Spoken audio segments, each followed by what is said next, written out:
നമസ്കാരം, എൻ്റെ പേര് അഞ്ജലി. ഞാൻ ലൈഫ് സ്കിൽസ് ട്രെയിനറാണ്. അപ്പോൾ നമ്മളെല്ലാവരും സോഷ്യൽ മീഡിയ ഉപയോഗിക്കുന്ന ആൾക്കാരായിരിക്കും അല്ലേ? അതായത് social media apps like Instagram അല്ലെങ്കിൽ ഫേസ്ബുക്ക് നമ്മളെല്ലാവരും അത്യാവശ്യം ഉപയോഗിക്കുന്ന ആൾക്കാരായിരിക്കും. അതുപോലെ തന്നെ നമ്മൾ ഈ സോഷ്യൽ മീഡിയയിലൊക്കെ ഇപ്പോൾ കേൾക്കുന്ന ഒരു ബസ് വേർഡ് ഉണ്ട്, അതായത് healthy eating, dieting, healthy food എന്നുള്ള വാക്കുകളൊക്കെ നമ്മൾ ഒരുപാട് കേൾക്കുന്നുണ്ടാവും. അപ്പോൾ ഈ ഹെൽത്തി ഈറ്റിങ്ങും അതുപോലെ ഡയറ്റിങ്ങും ഒക്കെ എന്തിനാണ്? നമ്മൾക്കൊരു ഫിസിക്കലി ഫിറ്റ് ആയിട്ടുള്ളൊരു ബോഡി നമുക്ക് കിട്ടാൻ വേണ്ടിയിട്ടാണ് നമ്മളിത് ചെയ്യുന്നത്. അപ്പോൾ ഇതിൻ്റെ കൂടെ തന്നെയാണ് എക്സസൈസസ്, പല ടൈപ്പ് ഓഫ് എക്സസൈസിനെ പറ്റിയിട്ടൊക്കെ നമുക്ക് ഇൻഫർമേഷൻ വരുന്നുണ്ടാവും. നമ്മുടെ റീൽസിലൊക്കെ നമുക്ക് ഒരുപാട് ഇൻഫർമേഷൻ വരുന്നുണ്ടാവും അല്ലേ? എക്സസൈസ് ചെയ്തിട്ട് നമ്മൾ ഫിറ്റ് ആയിരിക്കും. അപ്പോൾ ഒരുപാട് ട്രാൻസ്ഫോർമേഷൻ വീഡിയോസ് ഒക്കെ നമ്മൾ കണ്ടിട്ടുണ്ടാവും. അതായത് വളരെയധികം നല്ല ഹെവി ആയിട്ടുണ്ടായിരുന്ന ആൾക്കാരൊക്കെ ഭയങ്കര ഫിറ്റായി ജിമ്മിലെല്ലാം പോയി ഫിറ്റ് ആയിട്ടുള്ള വീഡിയോസ് നമ്മൾ കണ്ടിട്ടുണ്ടാവും. അപ്പോൾ ഇതൊക്കെ നമ്മൾ എന്തിനാണ് ചെയ്യുന്നത്? നമ്മൾക്കൊരു ഫിസിക്കലി ഫിറ്റ് ആയിട്ടുള്ളൊരു ബോഡി കിട്ടാൻ വേണ്ടിയിട്ടാണ് നമ്മളിതൊക്കെ ചെയ്യുന്നത്. ഇനി ഇതേപോലെ തന്നെ നമുക്ക് വളരെയധികം സോഷ്യൽ മീഡിയ കേൾക്കാൻ പറ്റുന്ന മറ്റൊരു വീടാണ് മെന്റൽ ഹെൽത്തിനെ കുറിച്ചിട്ട്. അപ്പോൾ ഈ മെന്റൽ ഹെൽത്തിനെ കുറിച്ച് നമുക്ക് ഒരുപാട് ഇൻഫർമേഷൻ നമുക്ക് കിട്ടിയിട്ടുണ്ടാവും. അത് പക്ഷേ നമ്മളെല്ലാം ട്രൈ ചെയ്ത് കഴിഞ്ഞാലും നമുക്ക് അതിനൊരു പക്ഷേ റിസൾട്ട്സ് വർക്ക് കിട്ടിയിട്ടുണ്ടാവില്ല, അല്ലെങ്കിൽ കിട്ടിയിട്ടുണ്ടാവും, നമുക്കറിയില്ല. പക്ഷേ എന്തൊക്കെയാണെങ്കിലും നമുക്ക് ഈ മെന്റൽ ഹെൽത്തിനുള്ള ടിപ്സ് കിട്ടിയാലും നമ്മൾ ചെയ്തിട്ടുണ്ടെങ്കിലും പല സമയങ്ങളിലും നമ്മുടെ ജീവിതത്തിൽ ചില ചോദ്യങ്ങൾ വരും. അതായത് why it is happening to me, why only to me, അങ്ങനെയുള്ള ക്വസ്റ്റ്യൻസ് ഒക്കെ നമ്മുടെ മൈൻഡിൽ ഒരു പക്ഷേ വരുമായിരിക്കും അല്ലേ? വന്നിട്ടുണ്ടാവും പല ആൾക്കാരുടെയും മൈൻഡിൽ. അപ്പോൾ അതിങ്ങനെ അതിനൊരു ഉത്തരം കിട്ടാന്നുള്ളത് എപ്പോഴും നമുക്കൊരു ക്വസ്റ്റ്യൻ ആണ് മൈൻഡിൽ.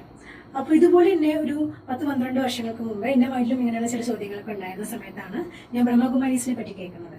അപ്പോൾ ഇവിടെ വന്ന സമയത്താണ് ഇവിടെ കുറച്ച് ലെസൺസും ക്ലാസ്സസും ഒക്കെ ഇങ്ങനെ നടക്കുന്നുണ്ടായിരുന്നു. അപ്പോൾ ഇതെല്ലാം അറ്റൻഡ് ചെയ്തിട്ടുണ്ടായിരുന്നു ഞാൻ ആ സമയത്ത്. അങ്ങനെ പതുക്കെ ക്ലാസ്സസ് ഒക്കെ റെഗുലർ അറ്റൻഡ് ചെയ്തപ്പോഴാണ് എനിക്ക് മനസ്സിലായത്, okay there are many reasons, അത് പല റീസൺസ് ആണ് നമുക്ക് ഈ വൈ എന്നുള്ള ഈ ഒരു ചോദ്യത്തിനുള്ള ഒരു കാരണം എന്ന് എനിക്ക് മനസ്സിലായി. അപ്പോൾ പതിയെ ഈ വൈ എന്നുള്ള ഭാഗത്തിനുള്ള ഉത്തരം കിട്ടി. ഓക്കെ, നമുക്ക് വൈ എന്നുള്ളത് മനസ്സിലായി. ഇനി how to transform it, how to change it എന്നുള്ള ഒരു ക്വസ്റ്റ്യൻ ആയിരുന്നു അടുത്തത്. അപ്പോൾ അതിനുള്ള ഉത്തരവ് നമുക്ക് ഇവിടുന്ന് കിട്ടി. അതായത് രാജയോഗ മെഡിറ്റേഷൻ എന്നുള്ള ഒരു പ്രാക്ടീസാണ്. അപ്പോൾ നമ്മൾ ഇത് രണ്ടും കൂടി കമ്പൈൻഡ് ആയിട്ട് ചെയ്ത സമയത്ത് ശരിക്കും പറഞ്ഞാൽ നമുക്കൊരു ഹെൽത്തി ഡയറ്റ് ആയിരുന്നു ഈ പറഞ്ഞ ലെസൺസ് എങ്കിൽ ഈ എക്സസൈസ് ആയിരുന്നു ഈ പറഞ്ഞിട്ടുള്ള മെഡിറ്റേഷൻ ക്ലാസ്സസ് അല്ലെങ്കിൽ മെഡിറ്റേഷൻ പ്രാക്ടീസ്.